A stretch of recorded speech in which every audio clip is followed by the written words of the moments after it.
बाकी कहाँ का नजर रखनी है, नीरज जी समझ लिया जाए। नीरज जी, कैसा मूड?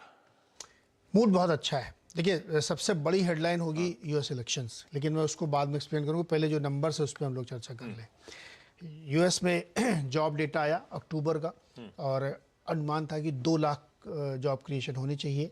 2,61,000 हुए, यानी एक्सपेक्टेशन से बहुत ज़्यादा बढ़ के आया है। लेकिन फिर भी अगर आप देखेंगे तो ये कम होके आया है, धीरे धीरे लगातार कम हो रहा है ये। लेकिन एक्सपेक्टेशंस मार्केट जो थी उससे कहीं ज़्यादा निकल के आया। तो जब ये नंबर आया तो उस समय मार्केट एकदम से करेक्ट हुआ, मतलब जो 600 पॉइंट ऊपर था एकदम नीचे रेड में आ लाल गया, में चला गया। हाँ, थोड़ी देर बाद जब नंबर को लोगों ने समझा होगा और एक्सप्लेन किया होगा तो ये पूरा फिर से पलट गया और 400 पॉइंट ऊपर गया। 2 नंबर थे, एक नंबर आया 2,61,000 का। दूसरा था कि अनएम्प्लॉयमेंट रेट क्या है, बेरोजगारों की संख्या कितनी है, तो वो आया 3.7, जो कि पहले 3.5 था। तो यहाँ पे थोड़ी सी इंक्रीज हुई, तो यानी उतनी ज़्यादा तेज़ी से जॉब ग्रोथ नहीं हो रही जितनी तेज़ी से एक्सपेक्टेड थी। तो इन दोनों नंबर का इंटरप्रिटेशन ये है कि जो फेड कोशिश कर रहा है कि जॉब मार्केट थोड़ा सा लूज वो हो रहा है, लेकिन उसकी रफ्तार उतनी नहीं जितना वो चाहते हैं।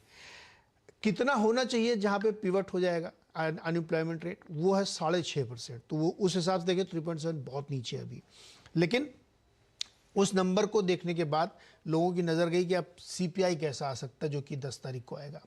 तो सीपीआई नंबर के एक्सपेक्टेशन है कि 8% आना चाहिए। 0.7% साल दर साल इंक्रीज के बाद 8% के आसपास ये मंथ ऑन मंथ रखना चाहिए, जो कि 8.2% पिछली बार था। तो यहाँ पे हल्की सी नरमी के संकेत है। हो सकता है ये भी 8.1 आ जाए या 8.3 आ जाए, लेकिन उससे बाजार को बहुत फर्क इसलिए नहीं पड़ेगा क्योंकि जो तीसरी बड़ी घटना है इलेक्शन वाली, ये है सबसे बड़ी। क्योंकि इलेक्शन के बाद जो हाउस वहाँ बनने वाला है उसमें अब तक के अनुमान ये लग रहे हैं कि सीनेट में शायद रिपब्लिकन्स का कब्जा हो जाएगा, यानी जो ट्रंप वाली पार्टी है उसका कब्जा हो जाएगा, पुरानी जीओपी जिसको कहते हैं।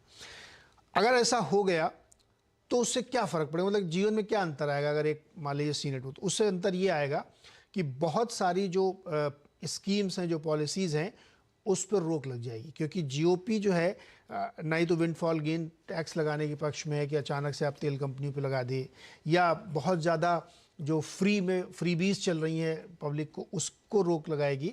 तो ये चीज़ें मार्केट को पसंद आती हैं। तो इसलिए लोग मान रहे हैं कि अगर डिवाइड हाउस हो गया तो वो इनके फ़ायदे में जाता। तो ये जो मिड टर्म इलेक्शन होते हैं हर 2 साल में होते हैं, जिसमें 1/3 सीनेट और पूरी जो हाउस है कांग्रेस वो बदल जाती है। तो इसको लेकर के मार्केट बहुत ज़्यादा उम्मीद में है कि ऐसा होने वाला है और जीओपी फिर से वापस आ रही है तो फ़ायदा होगा।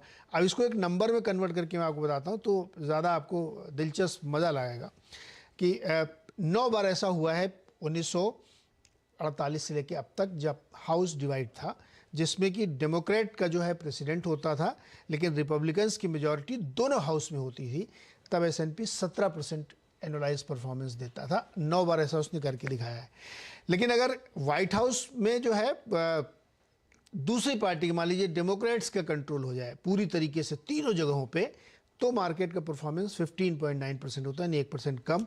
और इसी तरीके से अगर जीओपी का सब जगह हो जाए तो वो जो होता है 15.1%। तो कहने का मतलब यहाँ पे ये है कि बाजार इस बात से ज़्यादा खुश होता है कि वहाँ पे हाउस डिवाइडेड रहे, चेक्स एंड बैलेंसेज रहे, ज़्यादा कोई उड़ ना पाए, या ज़्यादा कोई फ्रीबीज ना कर पाए, या ज़्यादा कोई कंपनियों को परेशान ना कर पाए। तो इस बात को लेकर मार्केट बहुत खुश है। तो आपका इन्फ्लेशन नंबर, ये सारे नंबर इस हफ्ते आने हैं, लेकिन ये इस हफ्ते की सबसे बड़ी खबर होगी। हाँ, मंडे के बाद से आपका सच का सामना फिर से वहीं पे हो जाएगा कि फेड क्या चाहता है। 6.5% का अनएम्प्लॉयमेंट रेट होना चाहिए।